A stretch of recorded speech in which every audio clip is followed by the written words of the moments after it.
Welcome to East Brunswick High School for today's wrestling match between East Brunswick and North Hunterdon. Welcome everyone, I'm Gordon Deal, this is Stu Kohn, and basically have a pretty good storied tradition between these two schools. We got two strong, predominantly teams in New Jersey. North Hunterdon's a little bit down this year. East Brunswick's a little young, mix of experience and veterans. We should see a good matchup tonight, Gordy. North Hunterdon second in Central Jersey Group 3 last year. East Brunswick comes in with a mark of 2-3. North Hunterdon at 5-3. Match number 1 coming up in just a minute.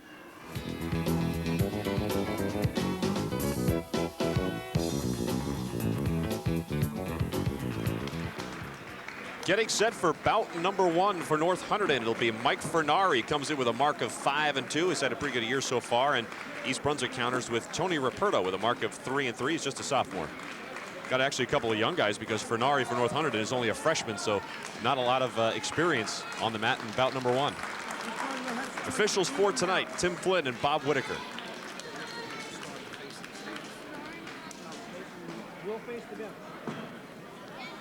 The thing I've always liked about wrestling, Stu, is that you know what you're getting because the weights are always exactly the same. It's not like a football team where the offensive line may outweigh you by, 50, 60 pounds. Here you always know what you're getting, but how much in a situation like this where, Ruperto at a sophomore and Fernari is a freshman, and how much does experience play? Well, experience does play a big part. I'm sure Ruperto is wrestling Fernari, who has a year under his belt already against some quality competition. And I'm sorry, Ruperto is the sophomore.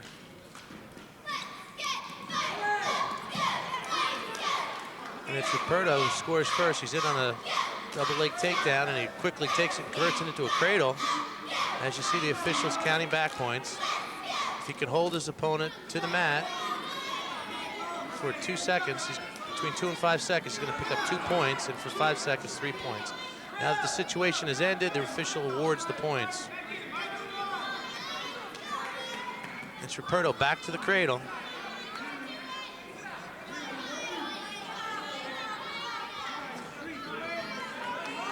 Official indicates that there is a near fall 3-point situation. The points are awarded once they come out of the situation. Brings us to 7-0. East Brunswick off to a quick lead here at 1:03. Just under a minute to go, period number 1.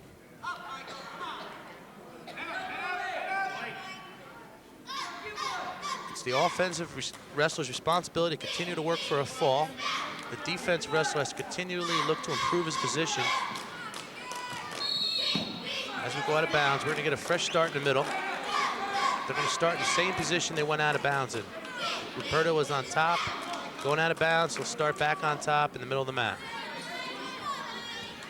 Fernari for North Hunterdon, with the headgear he has, almost looks like an entire hat. Is that just a matter of preference? It's a preference for Mike. The object of the headgear, though, is to prevent cauliflower ear, which is very prevalent in wrestling. There's a rule, you are required to wear some form of headgear. Now the referee's going to stop that situation to avoid injury.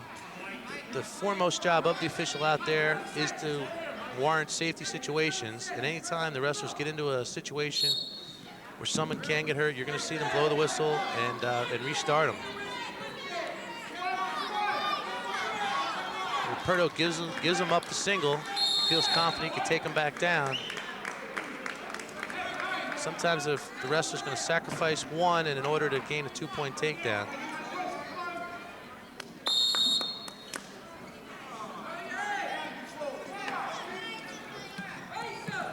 You can almost hear the slap that Ruperto put on him echoing throughout the gym. Period number 1 is over, and Ruperto in command with a 7-1 lead. It's my first opportunity to see either one of these two wrestlers wrestle, but it certainly was Ruperto with the better of the first period.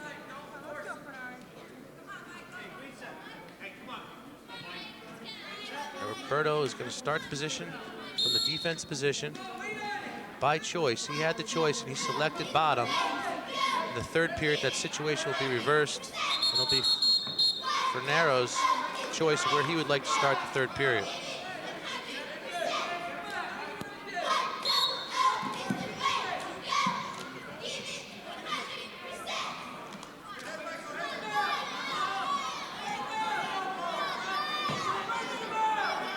It's Fernari trying to work a near side cradle.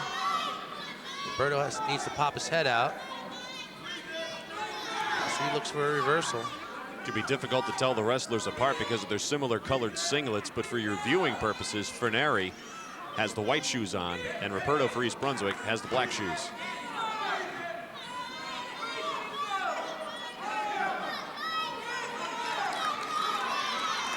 Now it's Ferrero on the attack. He's got the near leg hooked, and the near side front head.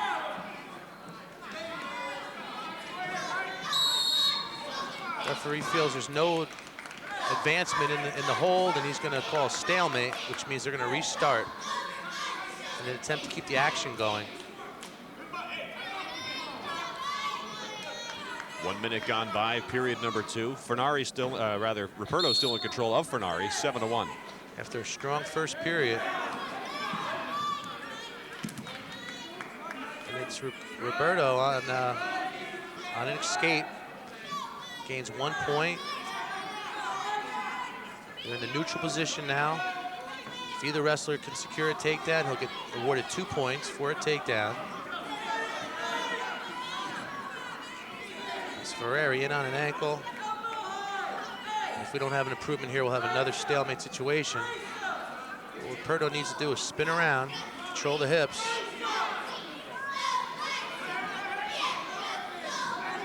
One thing we do see tonight, Gordy, is 2 officials. So in the pilot stages where the officiating association is trying 2 officials, and getting mixed reviews.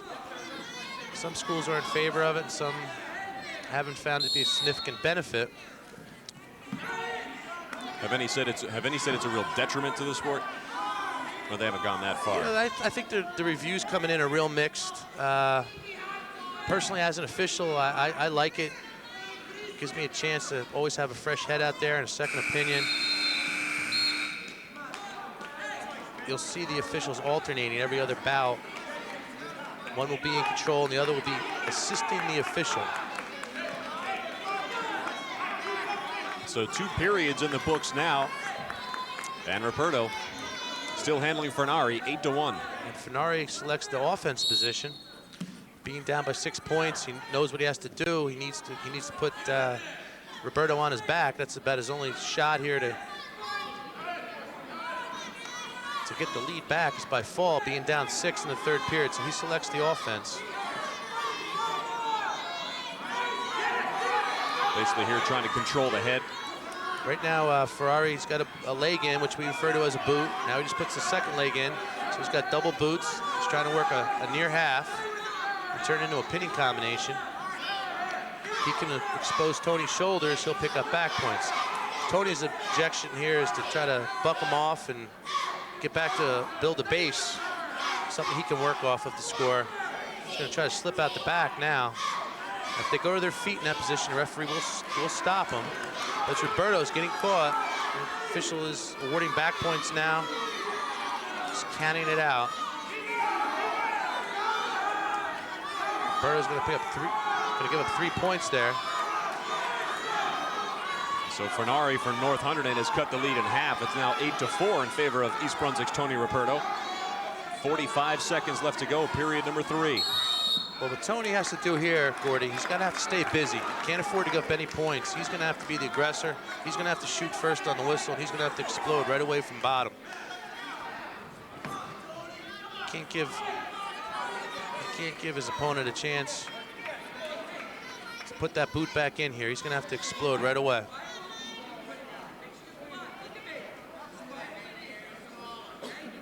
Right now, Roberto's wrestling with his own headgear. It could also be a chance for them to take a little breather, fumble with it a little bit, and catch your breath. Referees allow that to happen. And not Well, if it becomes a pattern throughout the match, the referee will start the injury clock. The wrestler's allowed 2 minutes of injury throughout the bout.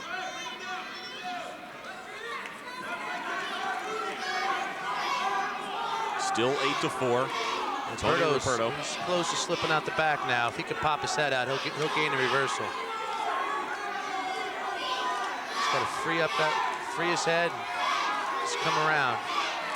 And there he is. It's good for 2 points as we go out of bounds. The referee called it off and gave him 1. Felt the action was finished out of bounds. So we're going to go back to our feet. That decision by the referee got Glenn Pazinko, the head coach for East Brunswick, up off his chair. He wasn't happy with the call. And it's Roberto with a takedown. This match has quickly changed. Now it's going to be Roberto on the ropes. He needs to get himself out of bounds.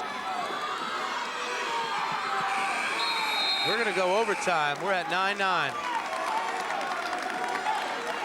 Now, Gordy, situation here is the referee's going to put 2 minutes on the clock. And the first wrestler to score is going to win. So Roberto in control after period 1, at leading 7-0. He led 8-1 after 2 periods. Found himself in a heap of trouble against Mike Fernari in period number 3. Nice job of coming back by Fernari. A couple of words from their coaches. It's Clint Pazinko having a word with the young wrestler. Now in this situation, Gordy, you see the referee by the East Brunswick wrestler. Since it's the East Brunswick wrestler's timeout, he cannot receive coaching now. The only thing they could talk about in Roberto's corner is the injury, whereas his opponent is free to be coached by his officials. So the referee there is more as a warden right now. So what do you expect to see now in the 2-minute overtime based on the first 6 minutes you've watched in this match? Both wrestlers are going to have to dig deep, and whoever can get that takedown is going to win this match. If you can take your opponent down to his back, the referee will continue to look for the fall. The only thing that could stop the match here is a fall. Otherwise, if it's a regular takedown, the bout will stop. And it's going to be an 11-9 victory, which is going to equate to 3 team points. Like you said, Roberto got off to that early lead. Let's see if he's got one more takedown in him.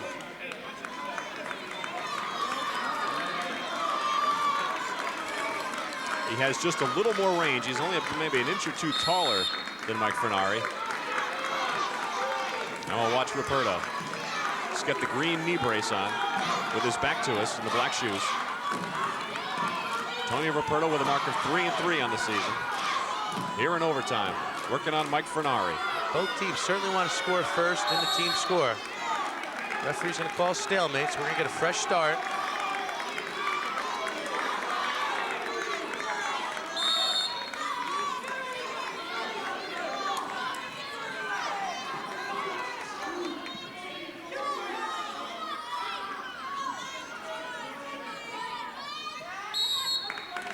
Neither wrestler has been penalized yet. Minute 28 to go in the overtime. It is the responsibility of both wrestlers to continuously go forward on their feet, not take backward motion on your feet. And it's North Hunterdon in on the shot. He's in on a near single. If no one should score in 2 minutes, Gordy, we're going to go to 30. Then we would go to a 30-second sudden death.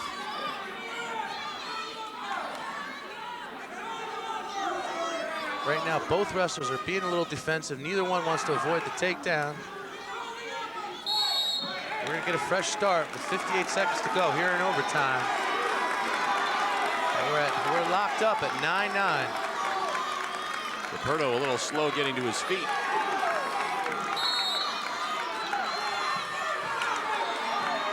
There's the stalling warning on East Brunswick. Referee feels East Brunswick is blocking and backing as opposed to making an attempt to score. So he is penalized and warned for stalling. Tony needs to do is cross face, sprawl, hips back, and try to spin around. 35 seconds to go.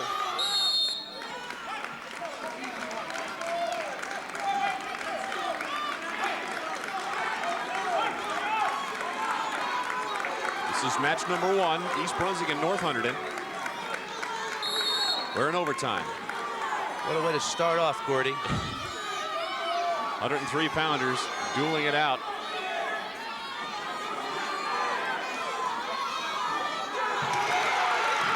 And he's in on he's to his back, so the referee will continue it. 15 seconds to go. That's going to be the match.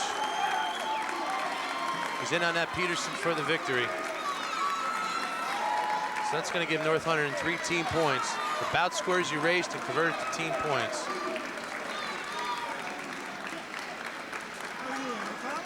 That takes us to 112.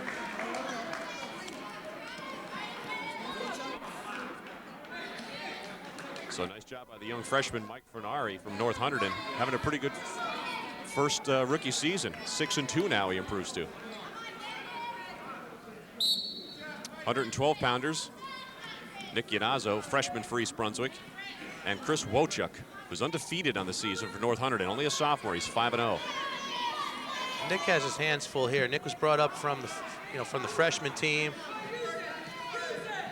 He's going to gain some experience this year, and along the way, he's going to take his lumps. It's a tall task to wrestle freshmen, yet alone for East Brunswick, who wrestles a very competitive schedule. You're constantly going to be up against tough competition. It's Nick Yanazzo in on a good block to score first and convert Dellinger's move into a takedown for himself. So it's Yanazzo with a quick 2-0 lead here in the first period. Yanazzo in the black shoes for East Brunswick. It's Wojcik in the white shoes and kind of in a sitting position there. And later tonight we'll see Nick's brother Chris, who normally wrestles 125 for East Brunswick.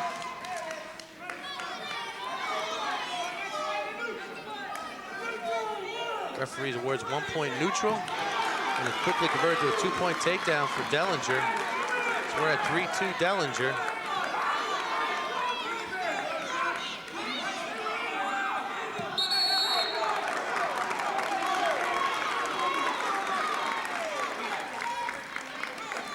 This is Wojcik on the near side of the mat now.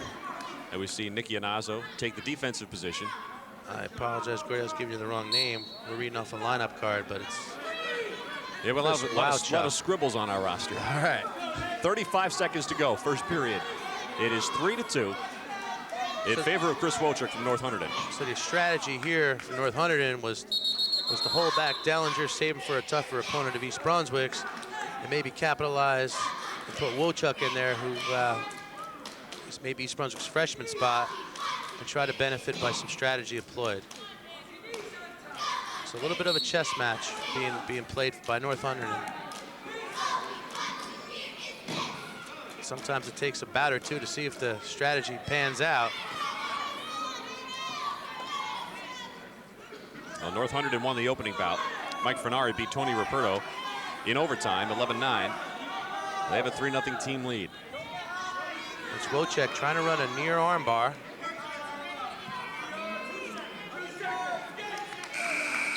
That's the end of period one. 3-2. I tell you what, the freshman Nick Yanazzo doing a good job of staying in this against an undefeated opponent in Chris Wojcik. Yanazzo has choice for the second period. East Brunswick having choice in the even weight classes. North Hunterdon having choice in the odd bouts. Coach Pazinko has Nick take the bottom.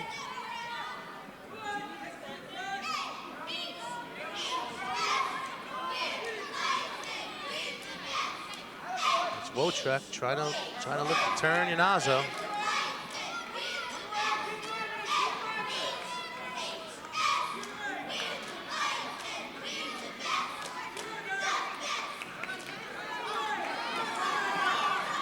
As Yanazzo with his back to us, black shoes and the gray knee brace.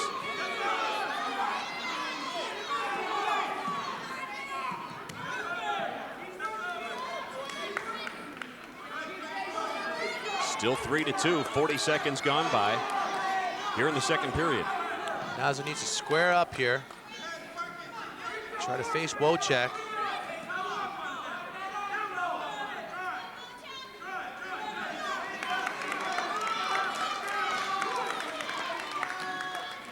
Back points being awarded. Got at least two coming. There's two in the bank for North Hunterdon here.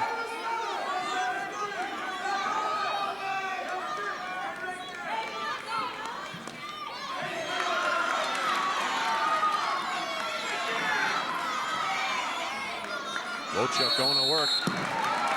We have a fall here.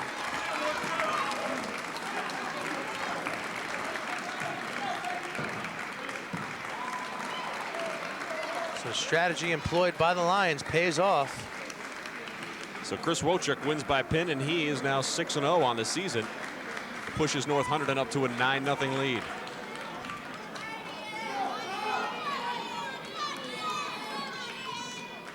Now we're going to see Ian Dellinger and Phil Leota. This could be one of our better matchups of the night. We have talent versus talent. The big guns go at it right here at 119. Phil Leota, the captain for East Brunswick. He is the one wearing the knee support. Ian Denlinger for North Hunterdon is 6-1 on the year, and Leota 5-0. Leota's been through the ranks of the East Brunswick wrestling program. Phil and his brother Russ started back in first or second grade and been going since. Now both seniors. And this could be a matchup of a match we'll see later in the season come the region time.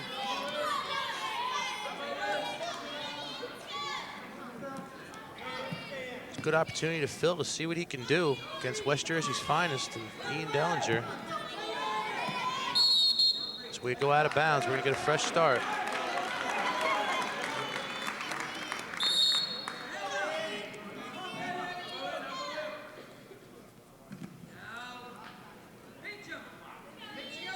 Interesting thing about a team sport like wrestling where you rely on individual matches, almost like tennis, in that you can see a guy for the same 4 years over and over and over and over again if you both start out at the same weight class and stay that way as freshmen.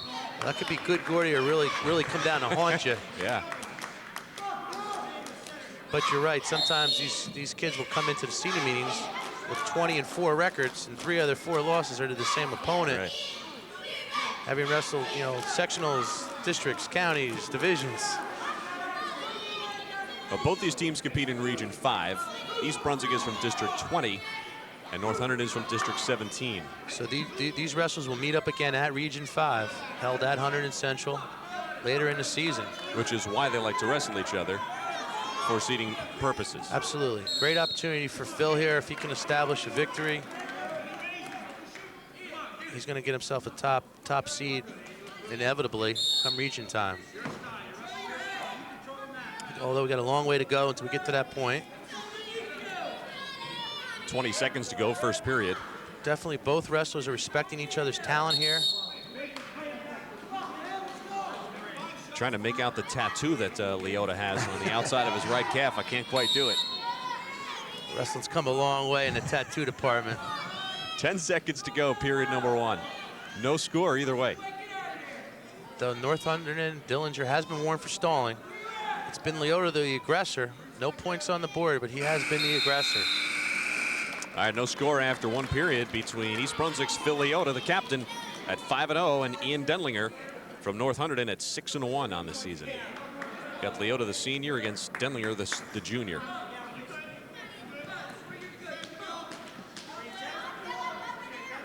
Dellinger deferred his choice. He prefers to have choice in the 3rd period, so Leota has choice, and he chose the bottom position. Wrestler can choose top, bottom, neutral, or defer his choice in the 2nd period. By deferring, he wants to have his choice later on in the bout. So that's what Dillinger has done now. Just underway, 2nd period. On the far side of the mat, Leota and Denlinger. No score in this bout, but North Hunterdon has won the first 2. They lead 9-0.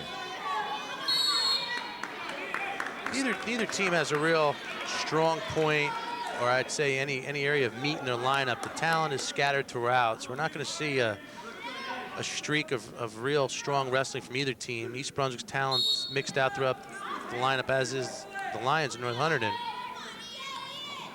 Usually one team tends to be stronger in the lower weights than the upper weights. Here tonight we see both teams with talent throughout the lineup in various spots, mixed in with some younger underclassmen. And for Dennis Howie, the head coach at North Hunterdon, I think for his club, this is considered a rebuilding year. Well, right now he's ranked #1 in Group 3s, and it's still considered a rebuilding year. So that tells you the kind of teams North Hunterdon puts out year after year. When you're ranked #1 in North Jersey Group 3, and it's considered a rebuilding year, I think maybe more like a reloading year. Yeah. Well, only have 3 seniors on their roster this year. They lost 14 seniors from last year's graduating class when they finished 2nd in Central Jersey Group 3. The thing about wrestling, teams tend to go through their peaks and valleys. get a group of kids that work together and travel throughout the summer, going to tournaments together, and then they'll all graduate at one time, and that reloading process comes back into play. So it's Leota has 39 seconds. It's crucial he could score some points here, because Dillinger's going to have choice of position in the third period. So Leota needs to do is explode and try to get to his feet and score here. Down to 30 seconds.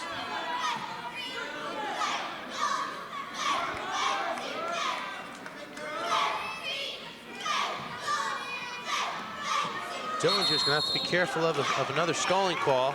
He must come out to the side and work. At this point, he's been riding somewhat parallel. The referee will give you a few seconds of parallel riding, give you an opportunity to fix it up and take it out to the side, but you cannot ride parallel. So right now, the officials are watching. They're watching Dillinger for the stall. 10 seconds to go. Leota needs to get that one. If he could free himself here in 10 seconds. Well, it looks like Dillinger's going to be able to ride Phil out for the second period. So we're going to go into the third period at 0-0. All right, first two periods in the books between these 119-pounders and no score. Getting set for the final period.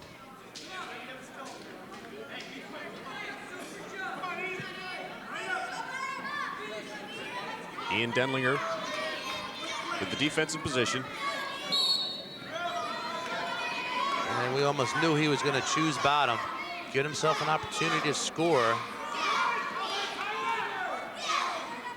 I think both these wrestlers have a great deal of respect for each other, realize it's going to be difficult to turn one another to their backs. It's been a control match up to this point. And that's 1 point Leota. We have a stalling violation on Dillinger, and we're going to see a protest from Coach Howie. He is not happy.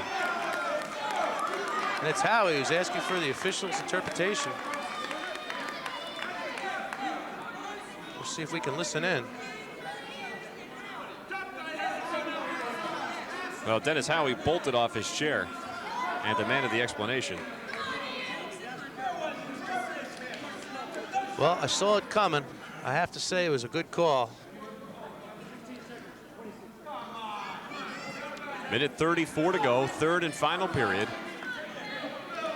East Brunswick's Phil Leota with a 1-0 lead over North Hunterdon's Ian Denlinger. Denlinger on the bottom again. Leota's got that near boot in. Trying to work Dillinger to his back. That 1 point is a good opportunity for Phil now. He has a little bit more of a margin to work with. If he gets in trouble, he can give up the escape as opposed to the reversal. Reversal being 2 points and escape 1. Minute 10 to go, third period. And that's a long 1 minute and 10 seconds if you're Phil Leota right now. Phil has his work cut out for him. He's got a very talented Ian Dillinger to ride out or try to turn this last minute of this third period here at 119.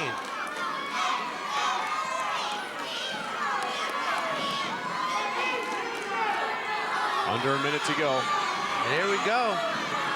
Leota is ever so close. Has to break that plane, break that 90-degree angle to get the back points. And it's been Leota the aggressor. He's trying to stay unbeaten on the season with a mark of 5-0. 33 seconds to go. And the whistle. This would certainly be a big, big win for East Brunswick.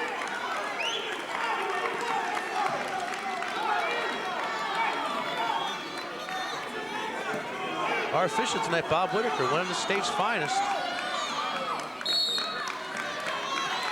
Along with Tim Flynn here at East Brunswick. And there it is on Leota. We're tied up, 1-1.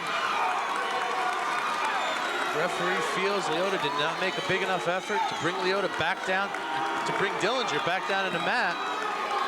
So we're at 1-1. 27 seconds left to go. Let's see what happens here.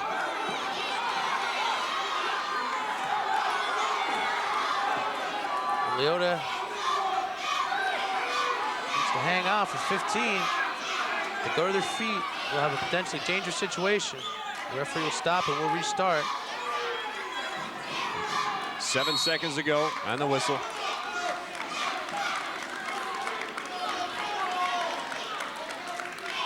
Now what both wrestlers have to be conscious of here is to avoid another stalling call. 1-1 with 7 seconds to go in the third period. Leota has to keep him down. Leota has to be the aggressor here. And he does. Leota keeps him down. We're headed to overtime. We're going to go to overtime for the second time tonight in 3 bouts. So if that's any indication of tonight's matchup, we're in for a good bout tonight. Leota on your left, Denlinger on the right. He who scores first shall win. Now all the penalties from the regular match carry on over to the overtime. Either wrestler's penalized for stalling here, it's over. Both guys with good individual marks. Leota trying to stay unbeaten at 5-0. Denlinger comes in at 6-1. The rule book calls for both wrestlers to go forward on their feet at all times.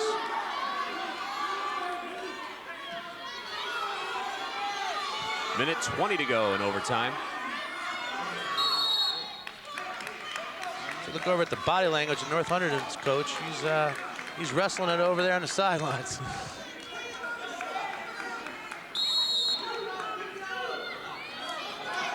£125-pounders up next.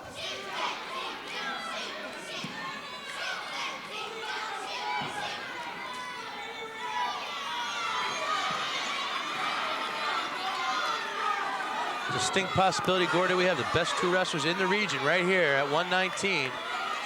Phil Leota and Ian Dellinger. Under a minute to go now in overtime. 55 seconds left. Still 1-1 between Leota and Denlinger.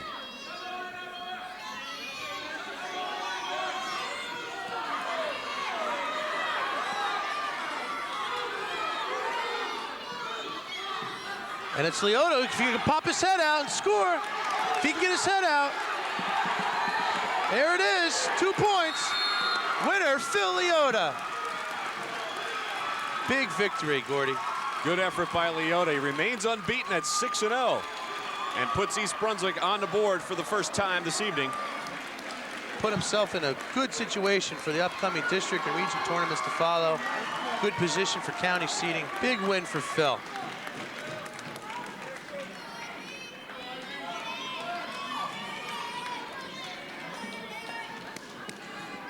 Up now for East Brunswick, Chris Yanazzo. Yanazzo, only a sophomore, comes in with a mark of 8-4, and Eric Eisenhardt is on at 125 for North Hunterdon. Eisenhardt, a junior, against Yanazzo, the sophomore. Yanazzo was brought up last year by Coach Bzinko as a freshman, so he's got a year of varsity experience under his belt. And already has put away 8 wins this year.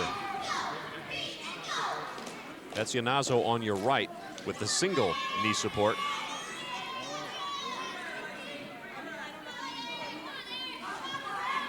And the white headgear.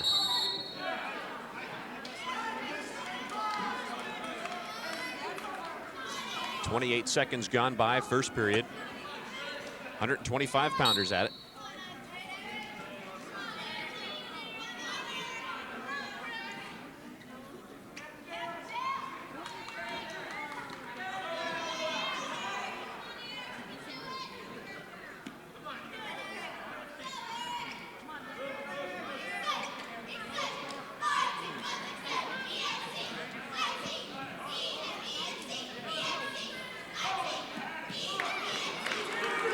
Take that North Hunterdon. So Eisenhardt first to score. He leads 2-0. Under a minute to go, first period. Now it's Eisenhardt, has to be wary of the stalling call. He can't stay back there parallel. Eisenhardt will fix the headgear. It's Chris Yanazzo for EB. He tries to catch his breath.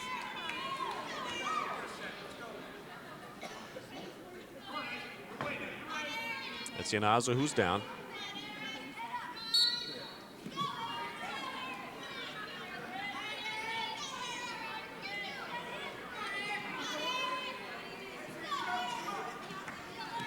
So Eisenhart working on the parallel position.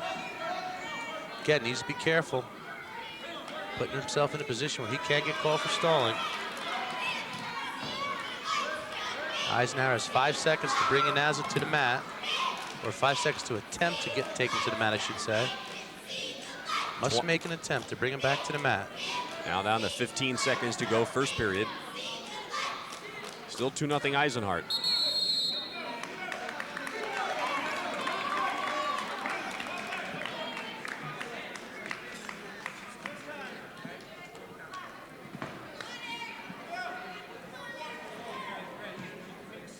"12 seconds to go.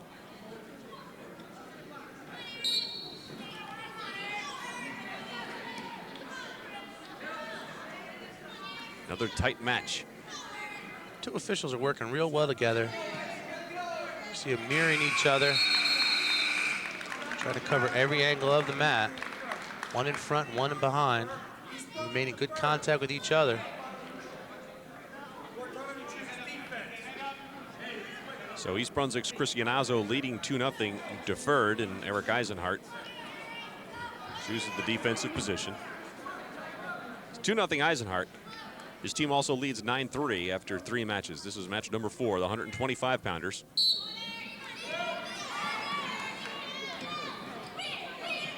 East Brunswick's on the board with the victory by Phil Leota at 119. As we said, big win for Phil. As we go out of bounds, we're going to get a fresh start.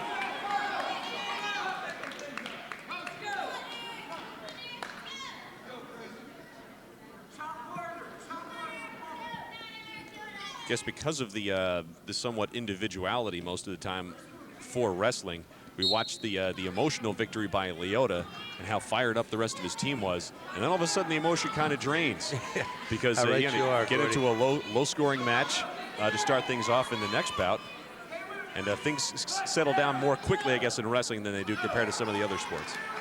Definitely a unique sport.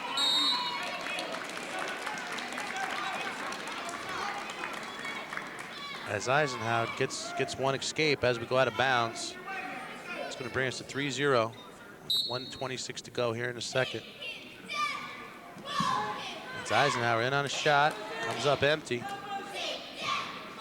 Nazo counter with an underhook and far wrist. Eisenhower again trying that fireman's carry. Blocked by Yanaza. Although sometimes it doesn't look like a lot's happening out there. There's an awful tremendous amount of energy being exerted at all times. And it's East Brunswick warned for stalling.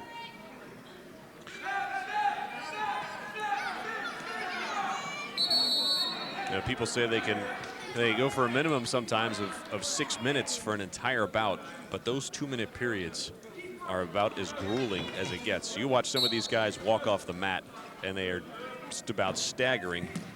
The legs are wobbling, trying to keep themselves up. Well, it is said wrestling is the most demanding sport.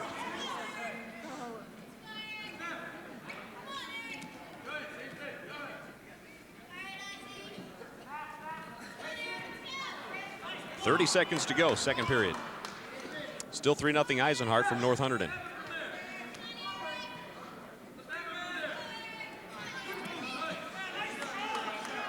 Inazo is relatively a young wrestler as a sophomore, but by the time he leaves East Brunswick High School, he's going to make his mark, find himself in the record books, gain some valuable experience both last year and this year.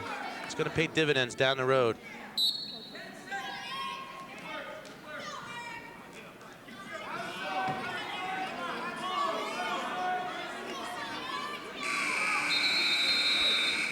All right, end of 2 periods, still 3-0 Eisenhart.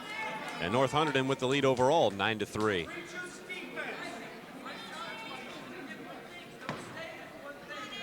So Yanazo in the defensive position on the mat to start the third and final period. And North Hunterdon's Eric Eisenhart gets a caution.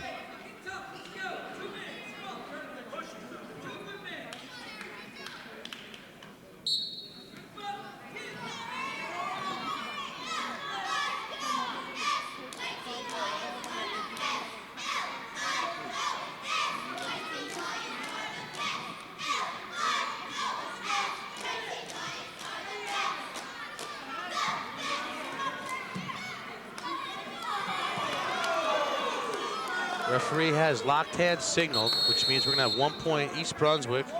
North Hunterdon locked hands.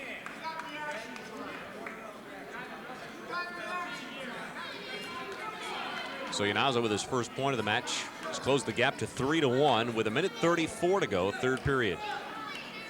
Now on your feet, Gordy, you can lock hands. When you come to the mat, you're allowed a little bit of reaction time, and that's it. You have to release. In that situation, the referee felt the hands were locked beyond reaction time, so he awards 1 point to East Brunswick for locked hands.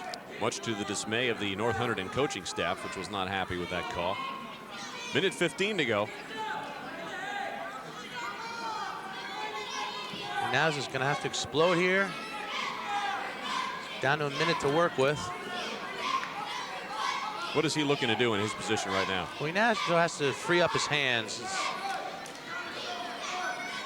build a base, and explode up to his feet. As he's warned for stalling, that's going to be 1 point North Hunterdon. Wasn't a whole lot Yanazo can do in that situation, as Eisenhart works that, referred to in wrestling as the ball and chain, with Yanazo's hands tied up. So 4-1 now. Eisenhart from North Hunterdon leading Yanazo with 45 seconds to go. 4-1 the score.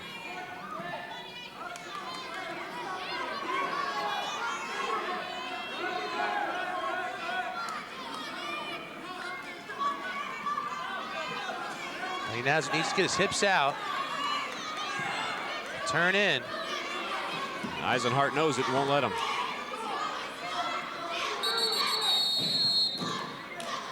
So we're gonna get red warrant for stalling.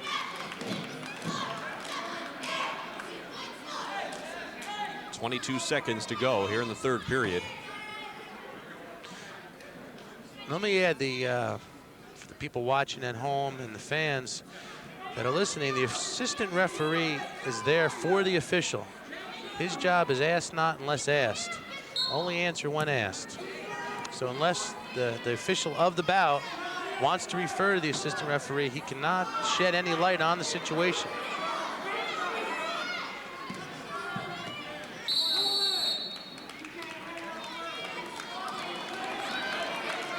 So this 9 seconds. Time. Yep, 9 seconds to go. Still 4-1 Eisenhart as Yanazo takes the defensive position.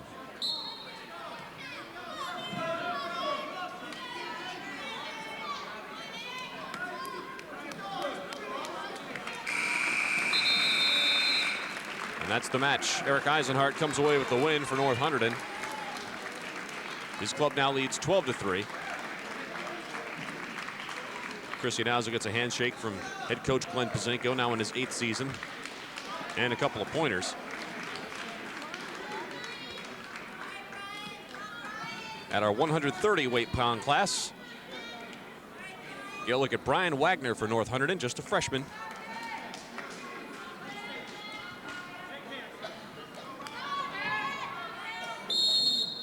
And for East Brunswick, it'll be Ben Goddard, who comes in with a mark of 8-4. There's Goddard working on your left.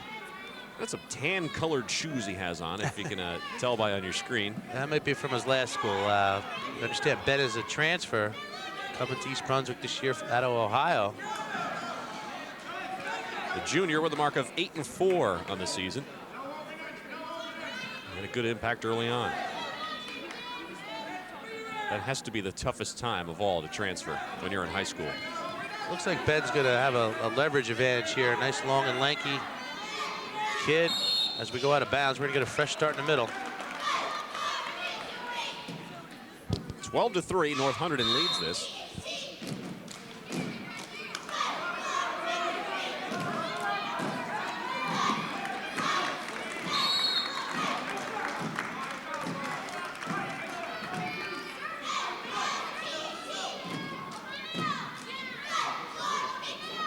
It's Goddard in the defensive position.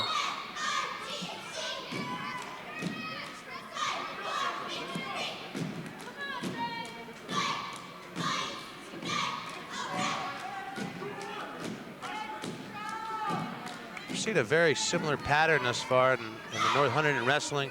They all work that one-on-one, try to tie up their opponent, ride them hip to hip. So we've seen a pattern developing in the style of wrestling, turn into a head lever. As opposed to what other style? Well, you'll see a lot of teams like to work either legs or cradles, arm bars, halves, different combinations of moves. But so far, we've seen a consistent style throughout the North Hunterdon team where they're working. Looks like they're going to work into tilt situations. Try to refer to what's called in wrestling as cheap turns, where they can pick up 2 and 3 points rather quickly. Wagner for North Hunterdon with the 2-0 lead on Ben Goddard for East Brunswick.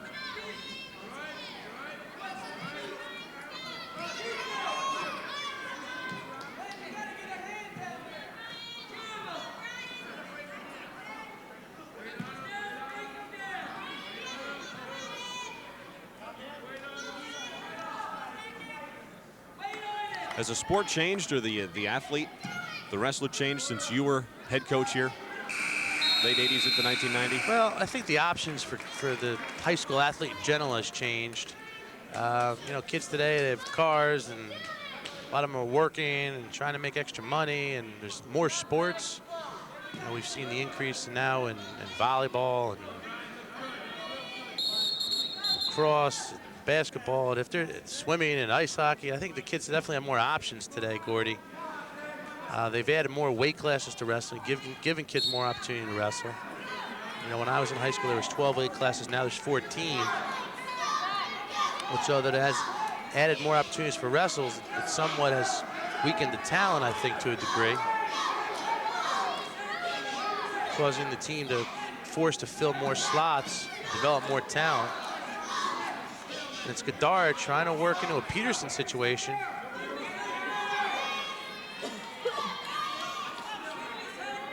We're locked up.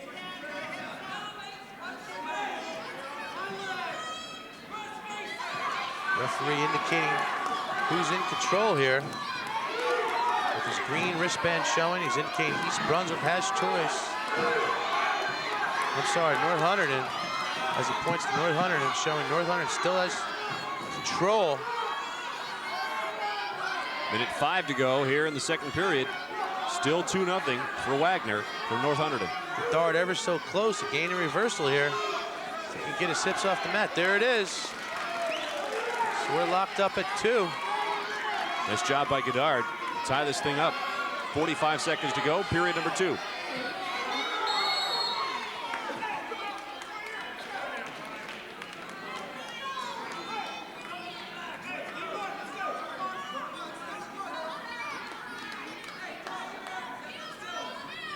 So it's Wagner, the freshman for North Hunterdon, who takes the defensive position.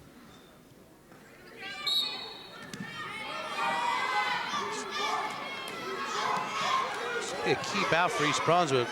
Eric Boulette coming up next for North Hunterdon, one of the more talented wrestlers on their squad. East Brunswick still in control here.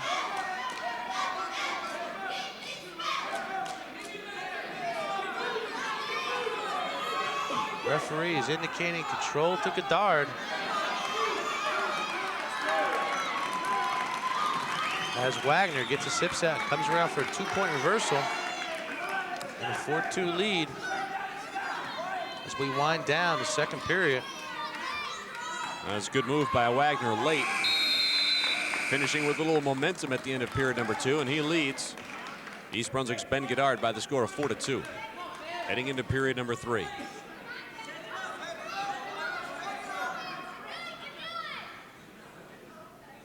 Wagner takes the defensive position. Here comes Goddard. Goddard quickly in on a Navy. Goddard could only stay there for 5 seconds to avoid the stolen call. Quickly converts. Tight waist far arm for Goddard. As Wagner tries to switch.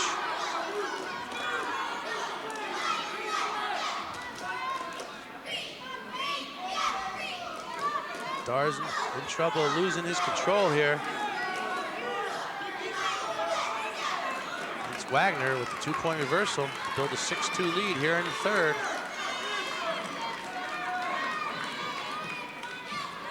So 2 reversals in about a minute's time here for Wagner, and he's taking a 6-2 lead on East Brunswick's Ben Goddard. That's Goddard on the attack. Goddard trying to get himself out, work into a cradle situation. Ever so close. If he can lock his hands together, come around and control the hip, he'll get a reversal. He needs to get Wagner hip down to the mat. Wagner still in control. Referee calls a stalemate. 37 seconds to go, period number 3. It is 6-3. Referee awards 1 point to Goddard and starts him on his feet. Feels Wagner has lost control.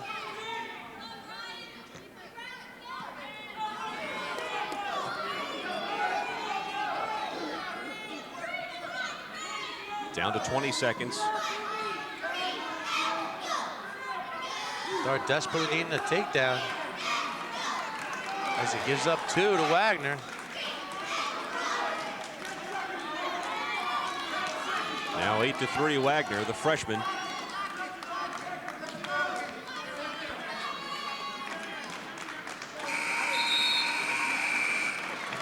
And that's the match. Thus far, except for the win at 119 by Phil Leota, it's been North Hunterdon. So nice job by the freshman Wagner. Goddard couldn't quite hang on. We move to the 135-pound class as North Hunterdon now leads this overall 15-3. Get a look at Eric Ballett for North Hunterdon with a mark of 5-1. He's a senior, one of their better wrestlers. For East Brunswick, it's Rob McKinley. McKinley is senior, the 2-3 record on the season.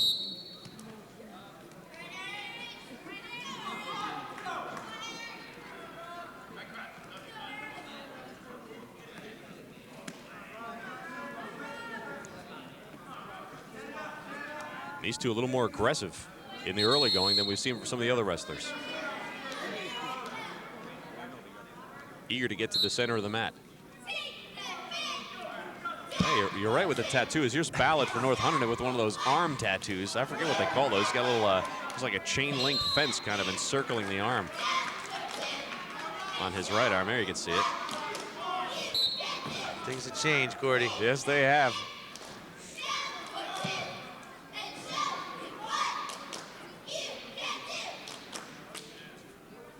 Those don't rub off. You need a laser these days to take those things off. They kind of burn them off, don't they?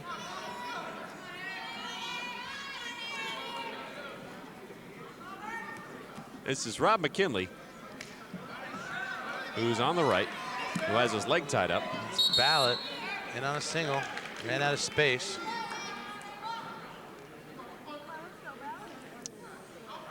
Ballett on the left, McKinley on the right.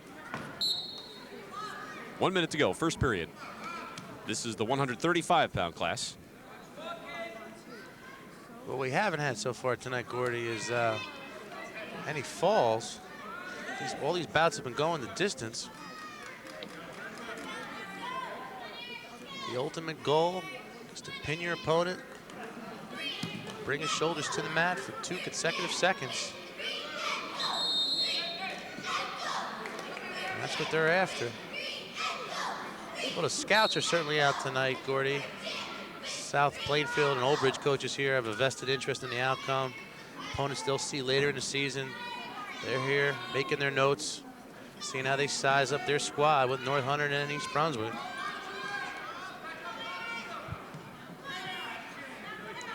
"15 seconds to go in the first period. No score between East Brunswick's Rob McKinley and Eric Ballett from North Hunterdon. Makes an attempt at a cross ankle takedown.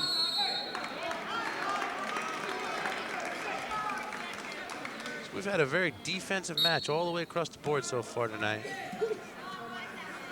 It's been a defensive offense. There's the end of the first period. Now, sometimes the defense is your best offense.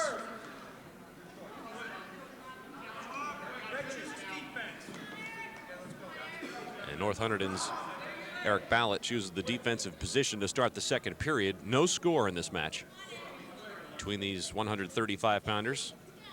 Ballett, the senior, McKinley, a senior.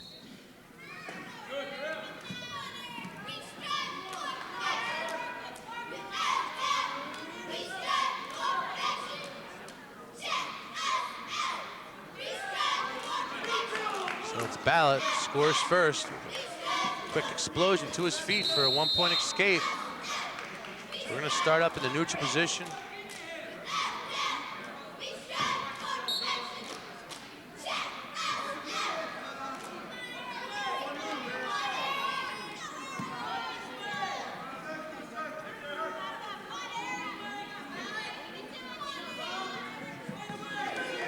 McKinley in on a single. Needs to pull it in and convert it to a takedown. Ballot with a sprawl.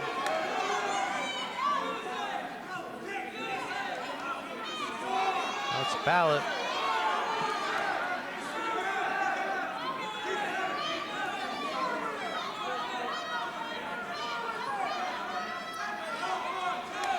And it's Ballot looking to shuck him by. McKinley says no way. Less than a minute to go in the second period. Ballot changes off to a double, comes around for the takedown. It's up to a 3-0 lead now for Eric Ballot.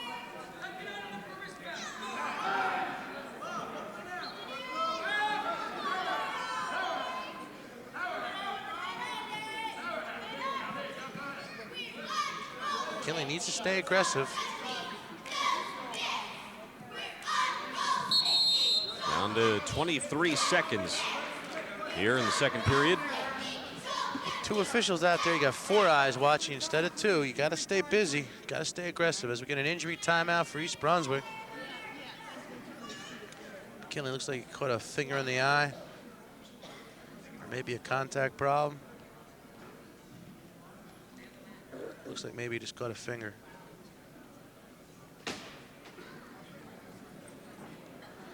Interested to note, Gordy, the assistant coach for North Hunterdon, Ben Overly, former teammate at North Carolina, Glenn Pazinko. That's Overly now tied up with his wrestler, Ballot. Maybe if we get overtime, this match ends tied up, we can get the coaches to duke it out. Glenn Pazinko, quite a wrestler in his own right here at East Brunswick High School. Graduated in 1985. Overly, same thing for North Hunterdon, same year.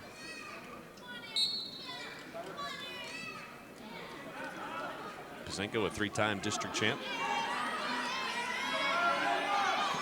They were teammates at NC State. NC State. McKinley explodes for 1 as we go out of bounds. So we're gonna be at 3-1. Looks like McKinley landed on his shoulder. We're gonna have another injury time. Now this is McKinley's second injury time. He'll have this and 1 more. You're allowed a maximum of 3 timeouts, which cannot exceed a total of 2 minutes. McKinley back on his feet.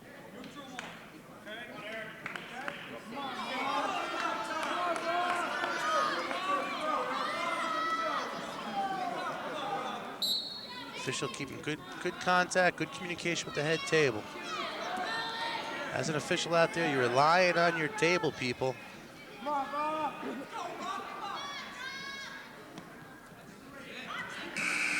Ever so important for the official to have a smooth night when he can count on the table. So Rob McKinley and Eric Ballot after 2 periods. McKinley trails at 3-1. McKinley takes the defensive position.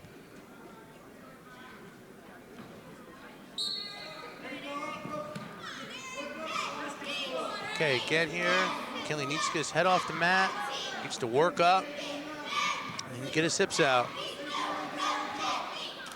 Turn his hips out. Now Ballot cannot hang on that ankle. He needs to work up and improve that position.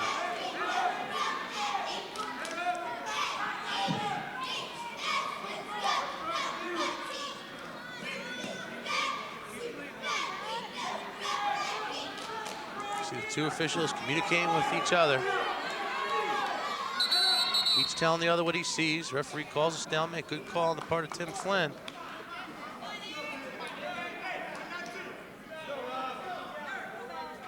So we get a fresh start.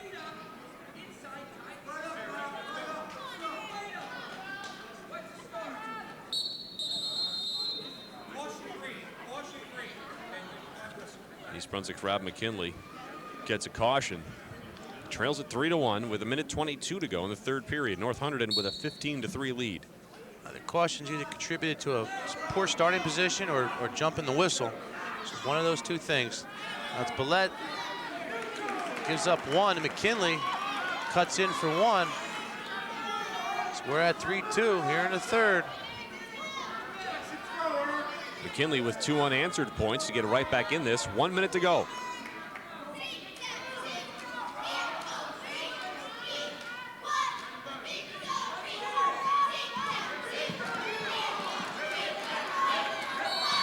Good call. Good no call on Tim Flynn.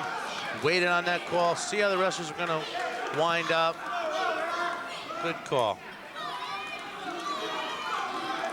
47 seconds to go. We got another tight one. East Brunswick and North Hunterdon duking it out here at East Brunswick High School. That's Ballot for North Hunterdon with his back to us. Now on the right, East Brunswick's Rob McKinley on the left. McKinley's done well to get back in this. 30 seconds to go. Well, he's running out of time here. He needs to get aggressive. Needs to set up a shot.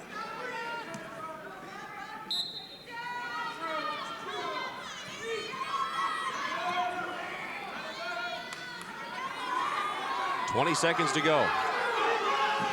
McKinley in on a shot. Looks like Billette converts McKinley's shot into a takedown. There's a backbreaker right there. 5-2 now.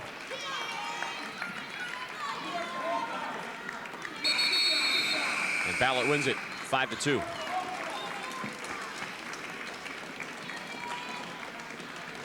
So North Hunterdon has won 3 in a row. Good battle, though, by McKinley. Did well to get back in that one. Well, not only is it 3 in a row, but it's 5 out of the last 6. East Brunswick desperate need of some pinpoints to get back into this contest. It is now 18-3. We get a look at John Fernari here at the 140-pound class. He's the one out on the mat now for North Hunterdon. Quick shake of the hands with Tom Corio for East Brunswick, a sophomore. Well, I had trouble with his brother's name at 103. So I'm just going to call him John. Isn't there a pasta? Isn't there a Fernari pasta? What happened to all the Smiths and Joneses, huh?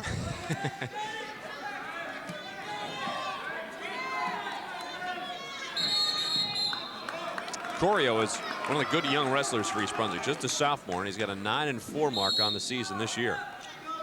Against a guy who's a year older than him, and John Fernari from North Hunterdon. 140-pounders going at it, with North Hunterdon leading at 18-3. Corio is a seasoned wrestler. When I say seasoned wrestler, he's doing this all year long, hitting the summer tournaments, looking to improve. When Corio leaves East Brunswick, he's going to leave a mark in the East Brunswick wrestling program. Very aggressive. Already a veteran as a sophomore. It's Corio in on a single. This is a good opportunity for East Brunswick to get back in the match here with one of its big guns, Corio, on the mat. It's Corio who scores as we go out of bounds. 2 points for Corio to take the early lead. 1:08 to go, first period.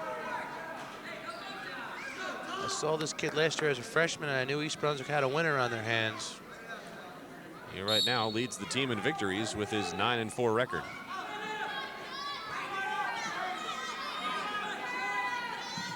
Although North Hunterdon's won 5 out of the 6 bouts we had, they really only have a 15-point margin of a lead, and that can be quickly erased in wrestling.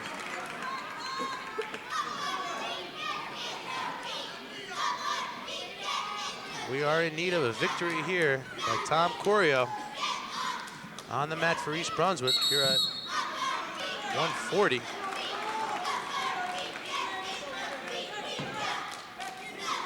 Corio leads at 2-0, 37 seconds to go, first period. I guess the thing about wrestling that's interesting too is that the team match, or the outcome, may have already been decided by the time the last 2 guys actually wrestle. Well, sometimes it can be.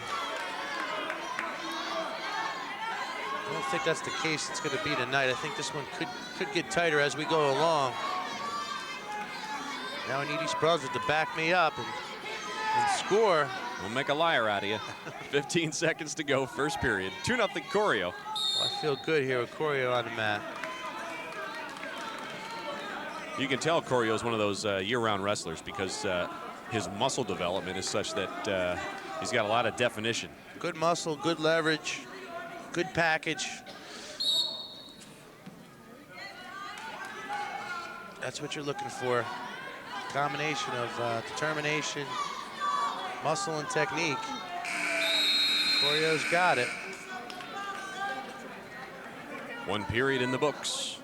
2-0 Corio. And Corio chooses the defensive position.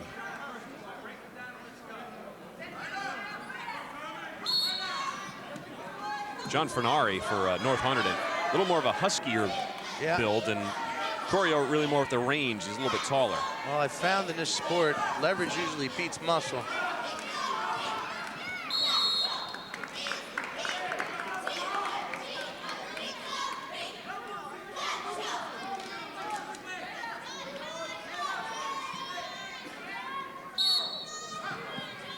Corio also appears to be very focused. The referee stops the match for a stalemate or whatever. He's very focused, doesn't look around the gym, not looking for a lot of help, not getting caught up in what the crowd is saying. I get that same impression, Gordy. He's here to wrestle. Very focused on the job at hand. And you watch him now. Well, he's got Atlantic City on his mind. That's the ultimate goal for all the wrestlers, to continue to advance through the districts, regions, and super regions, visit Atlantic City for the state championships. Corio is certainly on that path already with in his second year of varsity wrestling, is only a sophomore. Glenn Pazenko having some words with Corio right now. Even cleans up after him. That's not bad. Now, Coach Pazenko, he can coach Corio because the injury time right now is being reeled off towards the North Hunterdon wrestler. The North Hunterdon coaches can only give training to the injury right now. They cannot do any coaching. We haven't had tonight so far, Gordy, is any blood, which is so prevalent in wrestling, catching an elbow in the nose.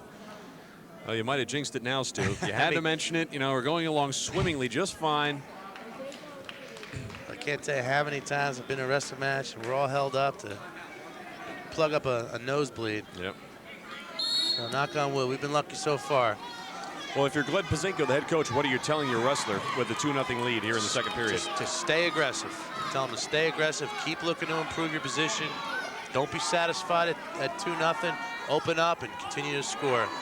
Is it likely he can spot a weakness in the North Hunterdon wrestler and pass that on to, say, Tom Corio, who can then maybe try to exploit absolutely. it? Or is the match too young yet? No, absolutely. I'm sure Coach Pazenko's seeing some things. He's relaying them to Corio, giving him some advice. As Corio escapes for one.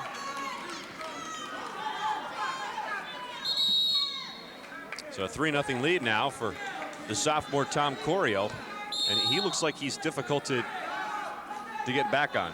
He's built the lead, and he looks difficult to score on Corio. Less than a minute to go, second period. I think it'd be, good for East Brunswick if we get more than 3 points out of Corio here. Corio can build on that lead. If he could build an advantage of greater than 7 points, it's a 4-point decision, which would be considered a major victory for East Brunswick.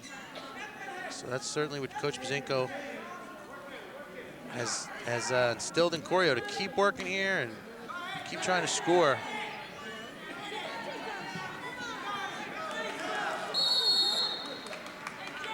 Just ran out of mat there. 20 seconds to go here in the second period. 3-0 Tom Corio for East Brunswick, leading North Hunterdon's John Fernari. What Corio needs to do here is try to cross face and spin around and score.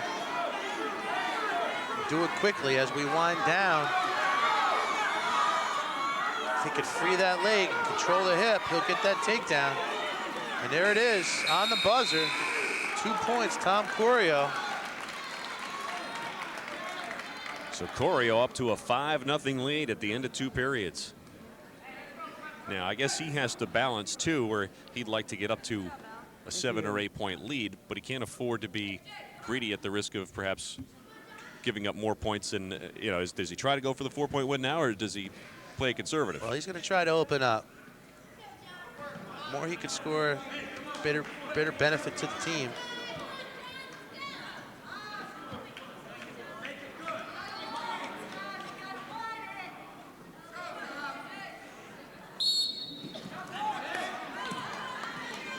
Just underway here in the third period.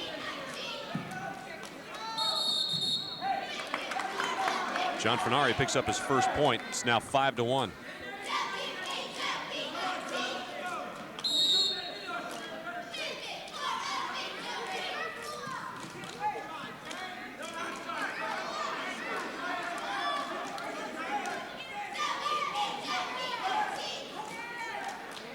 So it's been Corio the aggressor here at 140 pounds.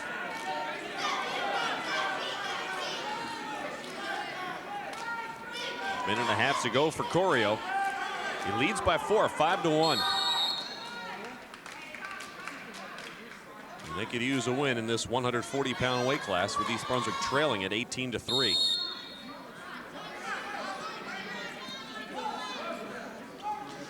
Just had the distinct pleasure of picking a 50-50 winner, and I hope it goes to somebody from East Brunswick. Yeah, you're a busy guy. Hey, doing it all here tonight, Gordy. You've done some officiating, you've done some coaching, you've done some analysis. You picked the 50-50. Well, I think you got my weakness here tonight, commentating with you. It's been a full night for you already. Corio's in on a takedown. Even Corio, he never really changes emotion. Got to confess. He's so focused. I got to confess, Gordy, I think I'm a little more uncomfortable with the headset on than I am out on the mat. It's a little easier to do everything from here. You can't take criticism as a coach here. You can't take criticism as an official up here. It's just my tongue that keeps getting tied up. You can just say anything you like. And all the focus is on the mat. 53 seconds to go, third period. Tom Corio has extended to a 7-1 lead over John Fenari. He needs 2 more points for that major that we talked about earlier, with 1 minute to work with. Coach Bazinko seeing what kind of strategy they're going to employ. They definitely have major decision on their mind. That's Corio's job here, now to convert that 7-1 margin into something greater. I have a feeling he's going to give him 1, try to sacrifice the 1 to score 2. That's what Corio's doing. Gives the 1 in an attempt to score the takedown. So here's the team strategy now coming into play. He's searching for the 8-point major victory that would get his team 4 points rather than the 3. 7-2. Fenari's strategy is going to be to try to make it look like he's working and keep it at 18 points and kind of stall with a little camouflage. 25 seconds to go. Watch Corio go to work. Oh, just missed the ankle pick.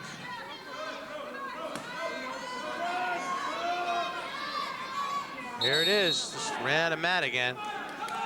I'm sure the referee has his eye on Fenari. 13 seconds.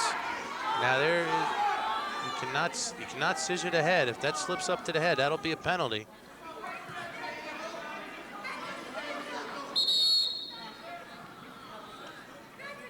Well, 1 second left. Very close to being illegal. Good call by the official Whitaker. The legs did not come up on the head, which keeps it legal. So an impressive match that time by Tom Corio, the young sophomore for East Brunswick. Gets some congratulations from head coach Glenn Pazenko, a couple of pointers as well, and East Brunswick stops the bleeding temporarily. They put an end to the 3 match in a row victories for North Hunterdon.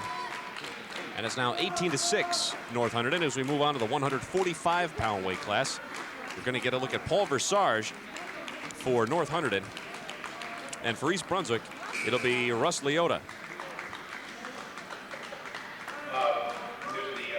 Well, East Brunswick has to send the man to the mat first. So since they chose Russ Leota, Paul Versage is going to take the mat for North Hunterdon, maybe as a sacrificial lamb here. North Hunterdon strategy here, maybe to avoid wrestling Russ Leota. Well, Leota also with a tattoo on the outside of his right calf. get to look at a little more closely in a minute. It's actually of the Italian flag. Russ Leota with a mark of 8-3 for East Brunswick. He's a senior. Good wrestler. This is actually his first bout at 145 pounds this season. Normally he wrestles at 152 or 160. I'm sure he'll enjoy a little bit of advantage now down at 145 after helping the team earlier on in the season at 152. It's going to add some strength to the East Brunswick lineup, having Russ down at 145. So it's Leota that scores first. Leota up 2-0. Paul Versage, only a sophomore, against the senior Russ Leota. So Leota here with a 2-year advantage.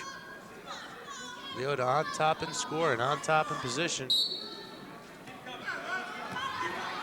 Tries to work a head lever, converts it over to a, trying to work it into a bull lock. Minute 10 to go, first period, 2-0 Leota. Now, East Brunswick would certainly like to get a pin here. Get back into the thick of things. Leota trying to work the head lever. Leota's job here is 6 points. Get the pin. Leota's working into a near bar arm.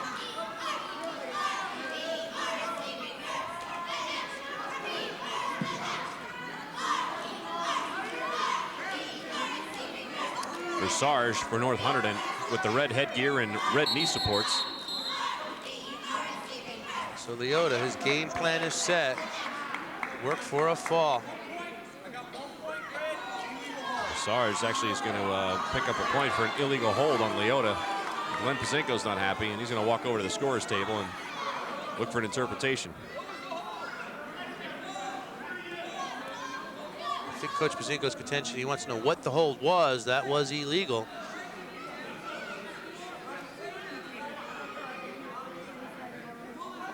Coach Pazinko just looking for an explanation so he knows what happened.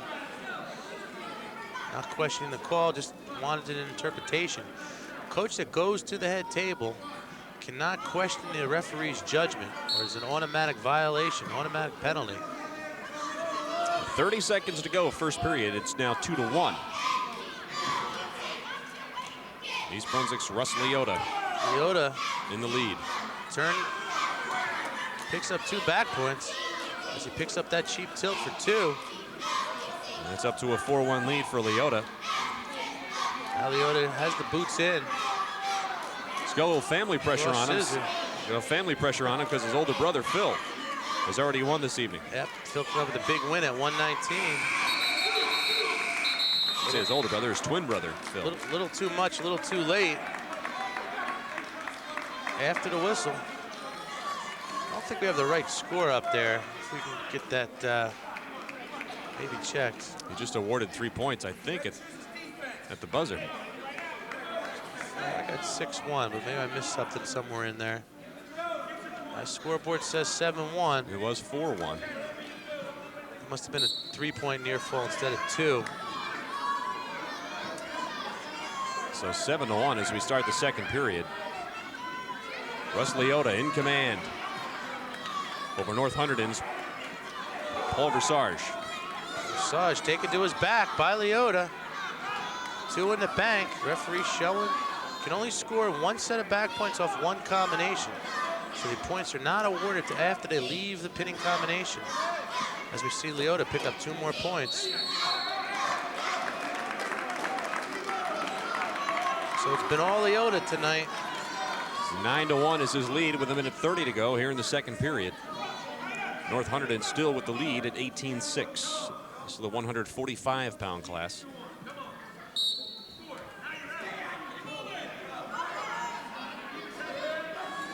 Leota cannot hang on that leg. He's going to get hit for stalling. Must work up off the leg.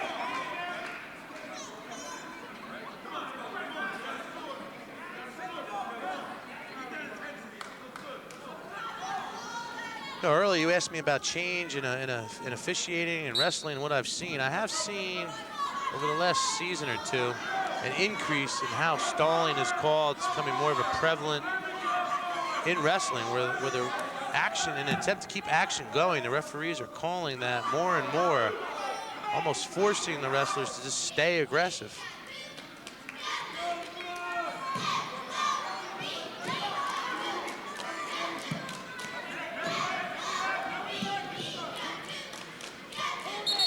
than a minute to go now, second period.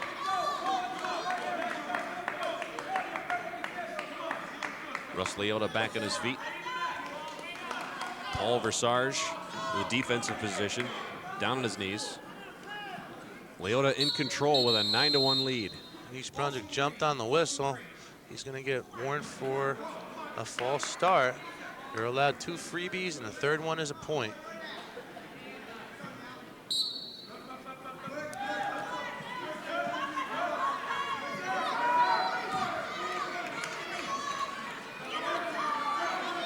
Well, Tom Corio, who we saw last bout, has a distinct advantage. His older brother wrestled for East Brunswick. So he's got somebody at home, showed him the ropes all the time. As East Brunswick is hit for stalling, we have 1 point awarded to North Hunterdon. Well, it's back to a 7-point lead for Leota, who leads at 9-2 with 37 seconds left here in the second period. As the home fans are not in agreement with the call.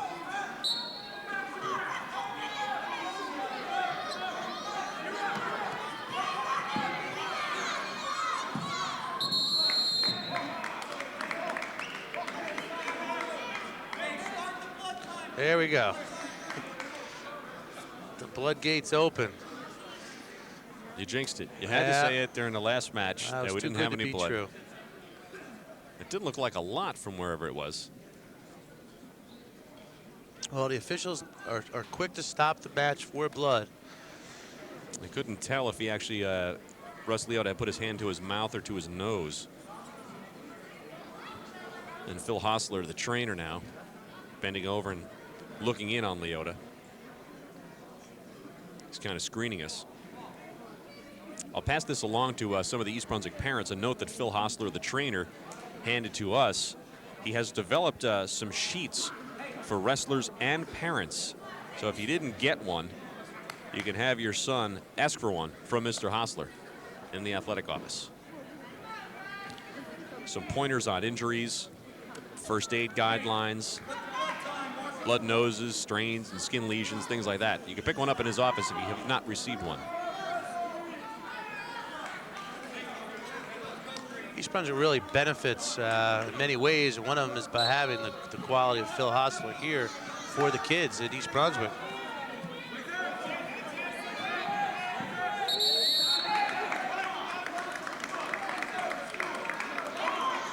"20 seconds to go, second period, 9-2. Russ Leota in control of Paul Versage of North Hunterdon.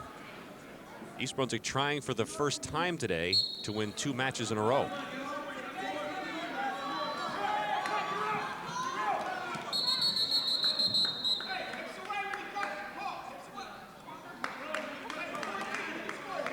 Back to the center of the mat they will come.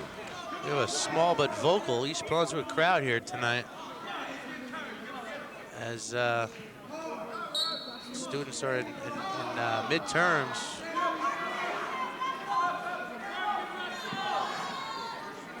Five seconds to go in the second period. And that is it. So Russ Leota hanging on to his 7-point lead as we head to the final period. And Leota will take the defensive position to start the final period.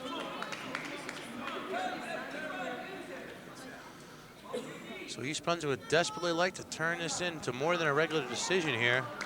Look for Leota to open it up here in the third and final period. Up 9-2.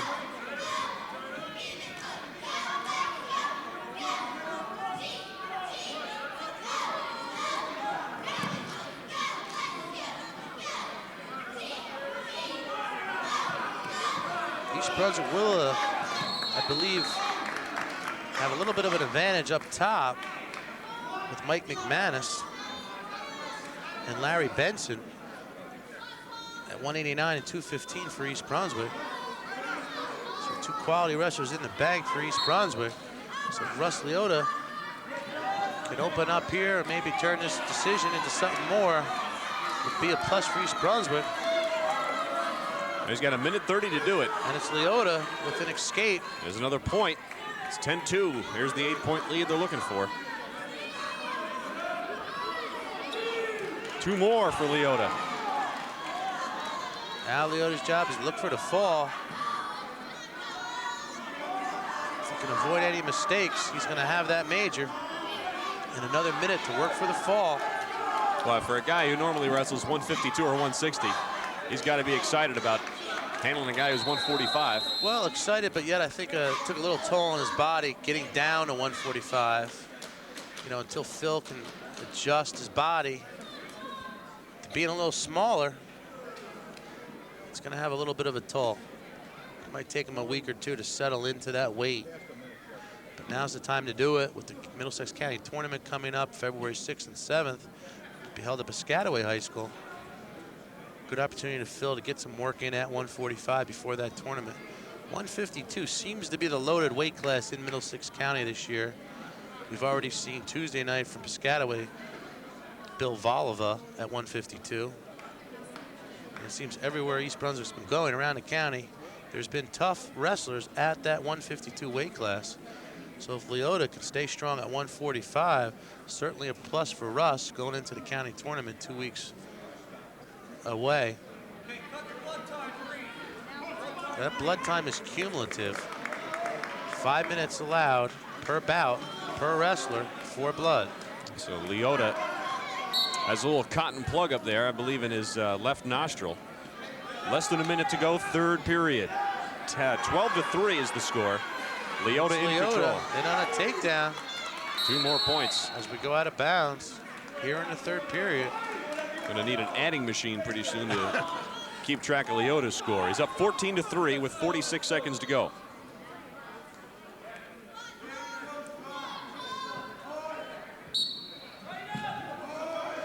Well, there is an outside shot.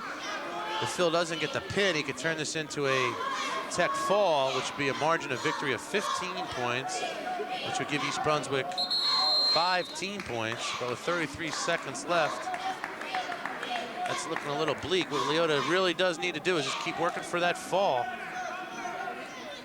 And Russ Leota, 33 seconds to go, looking for his 9th win of the season. There's a warning on North Hunterdon for stalling. Down to 20 seconds. Seems like the North Hunterdon wrestlers have played the edge of the mat real well tonight. When they're in trouble, they seem to find themselves on that outside line and just jump over. Mastering the mat. More blood time here for Russ Leota. Sometimes that out of bounds is the only friend you have out there. Nowhere to hide. One-on-one, and there's no corners on that mat. It's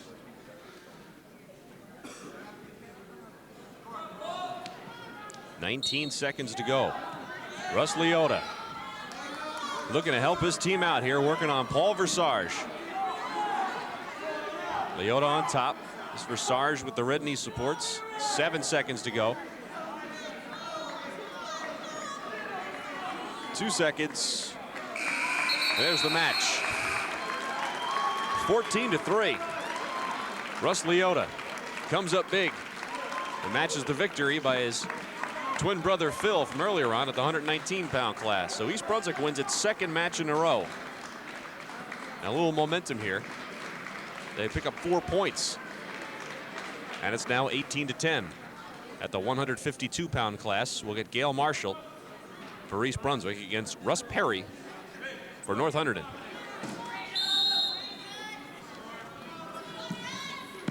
Marshall for East Brunswick on your left. Mark of 4-8 on the season. He's a junior. Against fellow junior Russ Perry for North Hunterdon.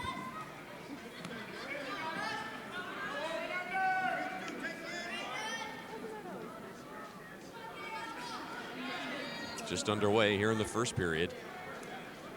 some hair tips there for you, Gordy. Yeah. You know, I saw Perry warming up, and I thought, you know, maybe he had just rubbed his head with a towel or something and created all that static electricity. But that's really a do he's got going on there, Perry. That's him on your right. Also with a nose protector on, so he's really got, it's almost like a Halloween costume he's got on out there. He's sporting quite a look out there.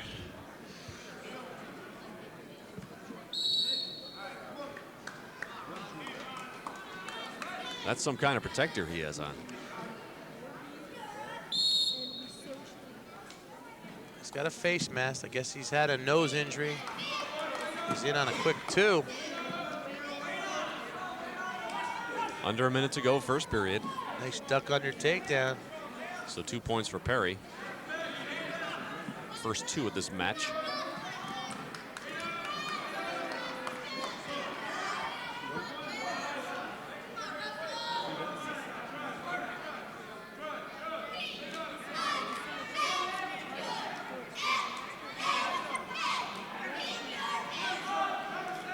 Perry working on the left leg. Gail Marshall. We've yet to see Justin Bagley for North Hunterdon, who might be their best wrestler in the wings. He's lurking somewhere, another one of their undefeated wrestlers. We'll see Bagley sometime tonight. He's 7-0 and only a junior.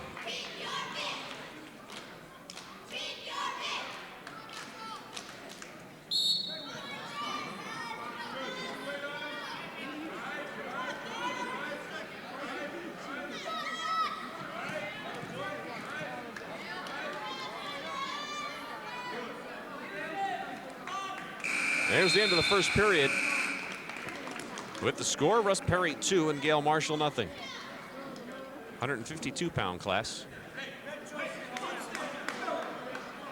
And Perry's been kind of trying to limber up that left shoulder. He injured it about midway through the first period.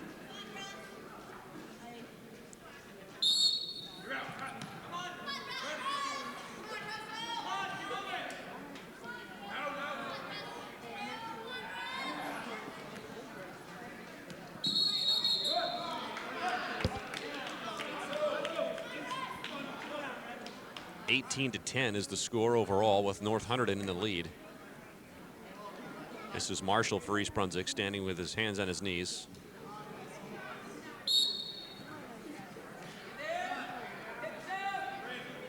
Marshall with the black knee support on. Best way to describe Perry, I guess, is just, well, he's got the hair. He's got the hair and the mask. He's got the head. If their singlets weren't the same colors, it'd be a little easier, but instead it's Perry with the hair and the mask and Marshall with the knee support.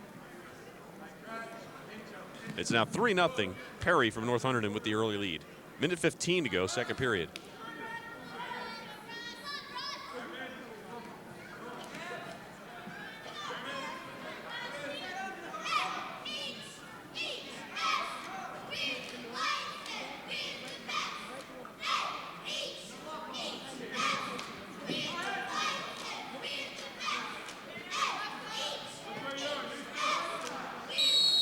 We're going to get a stalemate call here and get a fresh start in the middle. Less than a minute to go here in the second period. It's Bob Whitaker, the lead official in this match. Got a quick 2-point takedown for Perry, extending his lead to 5-0.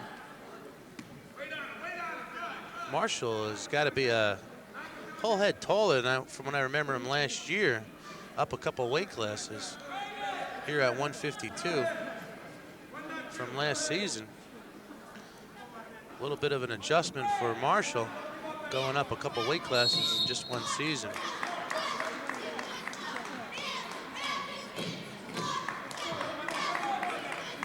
Well, 21 seconds left here in the second period. Perry in control early on. See what Gail Marshall has up his sleeve, so to speak, for the final period. 10 seconds to go here in the second period.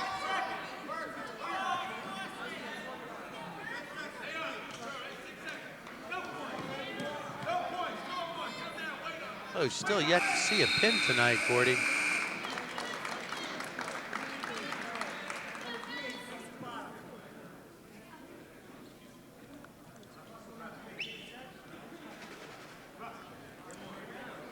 So we're in for the final 2 minutes of this match. 5-0 is the lead for Russ Perry for North Hunterdon. His club leads it 18-10. He gives up the position here to Gail Marshall in order to try for the 2-point takedown. 5-1 the score.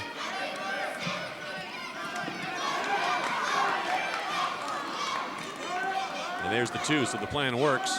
It's a 7-1 lead for Russ Perry. Marshall needs to stay aggressive here. East Brunswick cannot afford to give up any more points than they already have here in this bout. With Perry enjoying a 7-1 lead. 2 more points for Perry, and he's going to be in a situation of a major decision. So it's Marshall that needs to get aggressive here. It seems like the Perry-Leota matchup is what North Hunterdon avoided, so they traded off 145 in an attempt to pick up the win at 152. And thus far, the strategy is proving itself fruitful for North Hunterdon. Well, Perry makes another trade. Earns 2 more points. It's a 9-2 lead. I'm sure we're going to see him try it again as East Brunswick is hit for stalling. Referee feels Marshall is not busy enough. 1 for Marshall on escape. So 3rd point for Marshall. Marshall cannot give up a takedown here. 45 seconds to go. Marshall is taken down almost to his back. Marshall needs to get one back here with 35 seconds to go. There it is. It's now 11-4. Perry for North Hunterdon with the lead and 20 seconds to go. We're right at that cusp of a 3- and 4-point decision as Marshall needs to stay strong for 15 seconds. Hold on to that leg, Marshall. Gives up 2 with 4 seconds to go. I think Coach Bazinko is going to order. He's going to question that takedown. Doesn't feel control was gained. So 13-4. Russ Perry comes away with the victory for North Hunterdon. That stops a little mini 2-match run that East Brunswick had put together. Bazinko still pleading his case. So North Hunterdon extends now to a 22-10 lead. East Brunswick needs a little more magic. They're going to be hard-pressed to get it in the next bout. 160-pounders. And for North Hunterdon, here comes the undefeated Justin Bagley. One of the best around in his class. He's at 7-0. It's James Gagnon for East Brunswick. And Gagnon only a freshman. Bagley a junior. Gagnon with his work cut out for him here.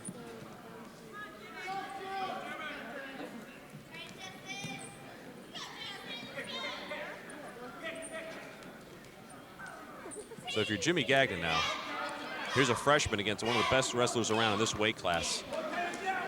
Kid is 7-0, is Justin Bagley. What is your strategy as a first-year wrestler in the on the high school level against a quality opponent like this? Well, Gagnon wouldn't be out here if Coach Bazinko didn't feel he can give Bagley a good match. But it's definitely going to be a learning experience here for Gagnon up against Bagley.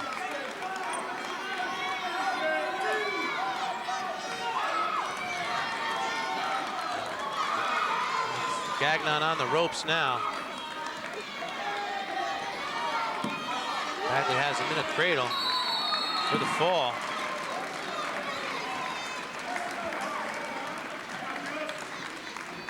.59 seconds. Our first fall of the night. We're at 150, 160.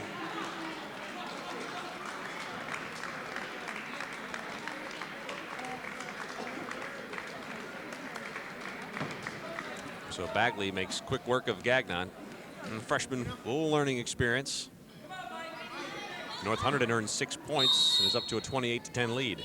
Well, James will be back, and he'll be around. We can look to see good things out of James to come. So we move up to the 171-pound class. You got Dan Santiago for East Brunswick, the junior, and Mike Latino for North Hunterdon.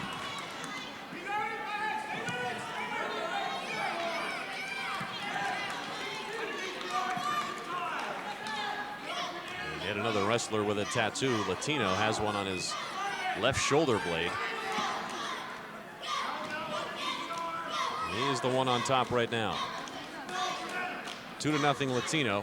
Minute 15 to go here in the first period. 45 seconds gone by.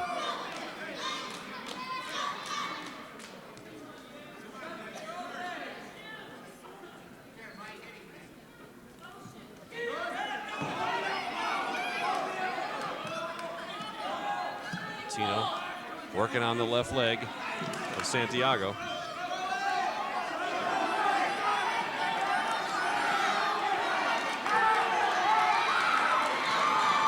Latino in on the working towards a fall.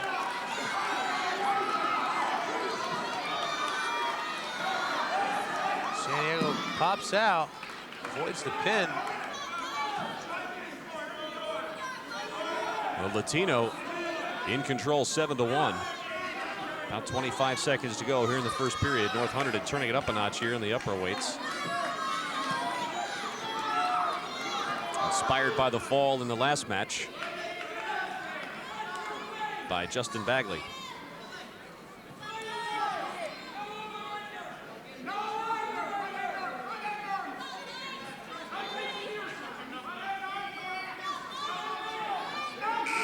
And there's the end of the first period. 9-1. Mike Latino for North Hunterdon leads Dan Santiago.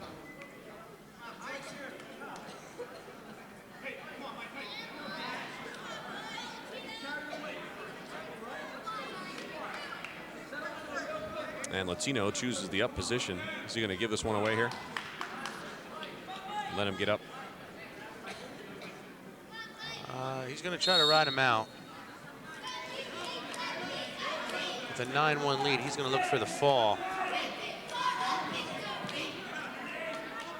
Just underway in the second period, 9-1. Latino from North Hunterdon with the lead.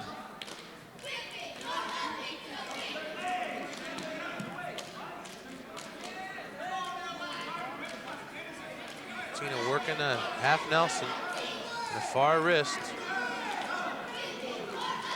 Trying to work Santiago to his back. That's Santiago, the move of his own for a 1-point escape.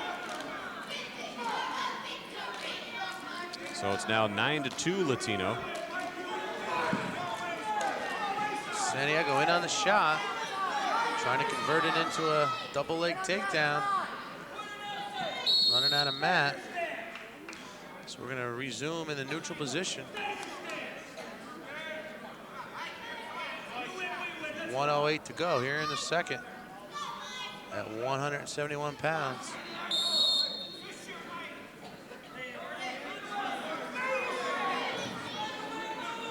And we're halfway through with a minute to go here in the second period.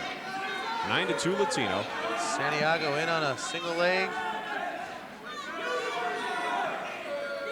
Latino countering with a wizard. As the referee stops it for potentially dangerous.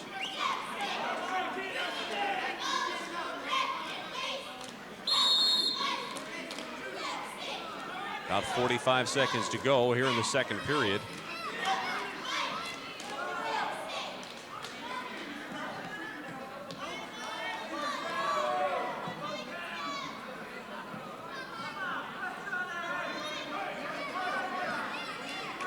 Latino on top now. 25 seconds to go. Latino picks up a 2-point takedown right as we go out of bounds for an 11-2 lead. Quick word from his coach, Dennis Howie. Howie himself, a former North Hunterdon wrestler back in the 70s.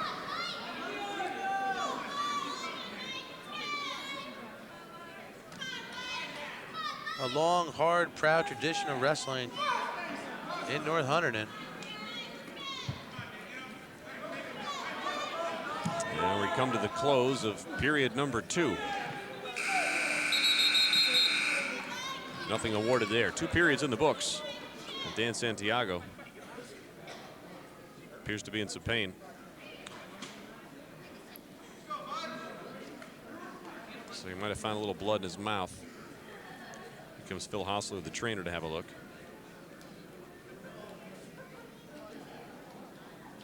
28-10, North Hunterdon with the lead. And in this match at the 171-pound weight class, it is Mike Latino leading Dan Santiago by the score of 11-2.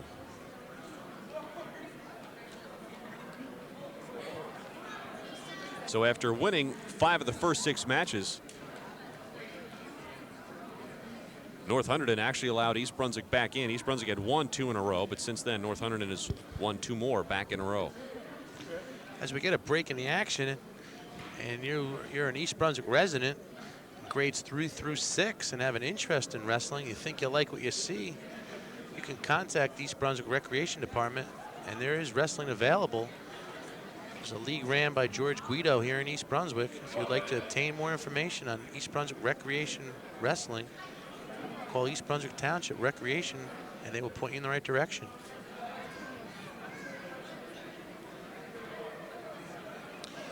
Talk about the importance of having a good trainer like Phil Hostler. Here's a guy who's been around a while.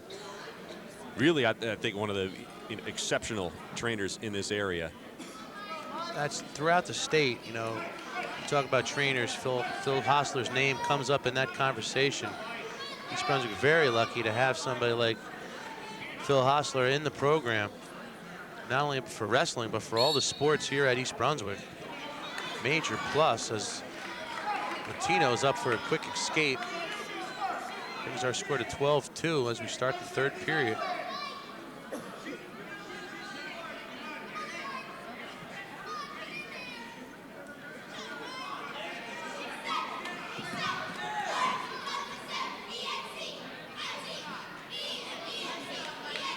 Minute 30 to go, 3rd period, 12-2. Latino from North Hunterdon with the lead.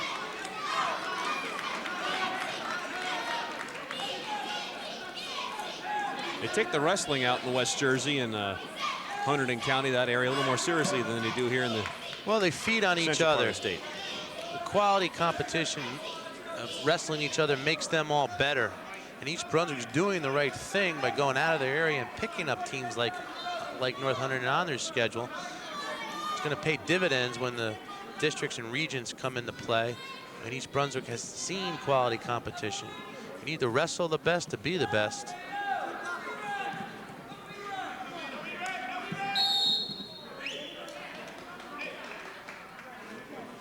I think you can classify this area of the state as, compared to the western part of the state, it's more of a soccer and football type area, whereas on the western part of the state, a little more geared toward wrestling. Well, as a wrestling guy, I'm sorry to have to agree with you, but I think you're right. We do see a dominance in wrestling in West Jersey and South Jersey.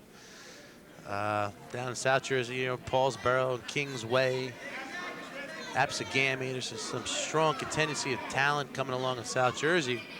But traditionally, over the long haul, West Jersey wrestling with Phillipsburg and Flemington and Hunterdon County has enjoyed a long dominance of wrestling.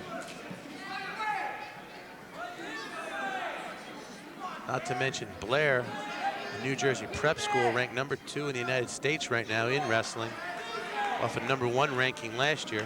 So they're a little down as number 2 in the country. So another victory for North Hunterdon, 14-3, as Latino beats Santiago. Well, that's going to put the icing on the cake. It's up to a 32-10 lead now for North Hunterdon. It's a good effort by Santiago, but tonight was Latino's night in their match. And we move on to the 189-pounders. Well, at this point, the closest East Brunswick's going to be able to come is 28-32 if they can reel off 3 pins here. So with the match out of contention right now, Larry Benson's out for his own personal benefit to get a good win under his belt. Come district and region time for Larry. And it's John Bendokis for North Hunterdon.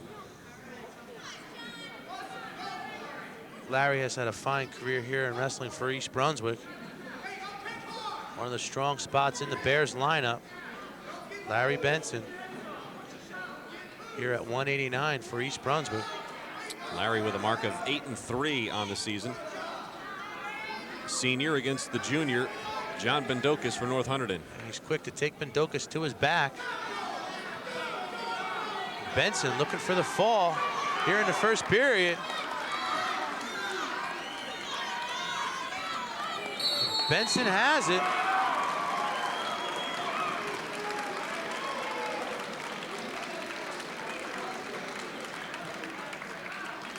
Nice job by Benson, another tattoo wrestler. So he makes quick work of John Bendokis. Puts a little respect back on the board for East Brunswick.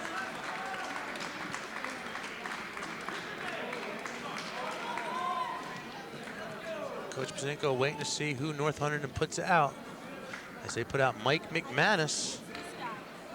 Mike McManus, another good individual record. He's 6-3, a senior. Another big gun for East Brunswick.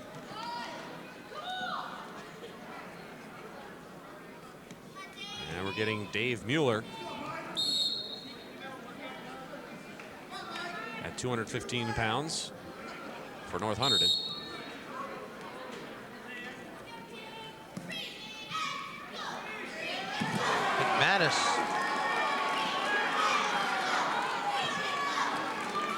McManus. You know, in for the fall. Another one. Back to back for East Brunswick. Wow. Both in the quick first work. period. A little too much, a little too late for East Brunswick.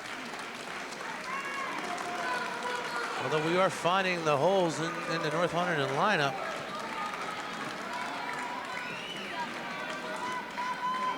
It's Tom Crail for East Brunswick. Crail with a mark of 5-6. If he can win this, he'd climb back up to the 500 mark. He's going to have a sizable advantage here against John Schabel. Glad you pronounced that, because I wasn't going to attempt it. It's Crail with a substantial size advantage. Let's see what Crail can do here with the match relatively over as far as the team score goes. Just we're just out here for respect and experience right now.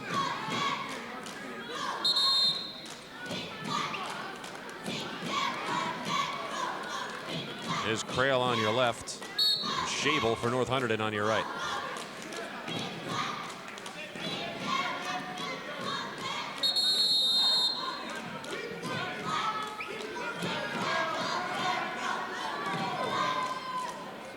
I will warn you right now that if one of these guys hits the floor hard, your TV camera will shake. Not to be alarmed, it's just a couple of big bodies crashing. And getting after each other's heads pretty good. 1:10 to go in the first period. Well, the one thing we do know is both wrestlers are under 275. That is the weight limit for heavyweights in high school, 275 pounds.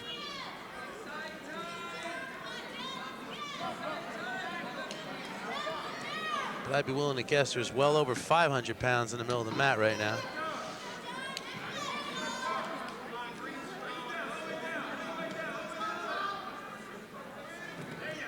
These guys really working the head and neck area. 35 seconds to go, first period. Here we go. As we're in the last weight class, I'm going to say we got a fine officiated bout tonight all the way around. No real confrontations at that head table. Things went pretty smooth. As Tom Crail is losing the headlock. 2 points awarded to Schabel. Schabel just taking Crail to his back.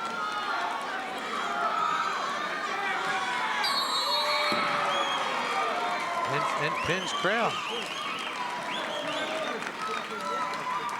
So we're gonna have a final score of 38-22. East Brunswick coming up on the short end of the stick here tonight. A valuable experience picked up. Yeah, you got to give credit to Tim Flynn, the referee there. Actually got his glasses kicked off as he was awarding back points there and was able to recognize the pin. So, as you mentioned, nice job officiating by Tim Flynn and Bob Whitaker. North Hunterdon wins this one by the score of 38-22. East Brunswick on the season slips to 2-4 in terms of their overall record, but they pick up some valuable experience against a quality club like North Hunterdon, which improves to 6-3 on the season. Tom Corio certainly with a good night for East Brunswick at the 160-pound class. I should mention actually at the 145-pound class. It was Russ Leota picking up the win. Corio looked excellent at 140 pounds, and Phil Leota also looked strong at 119 pounds. Well, there's a good future here at East Brunswick with the Yanazzo brothers, Tom Corio, James Gagnon.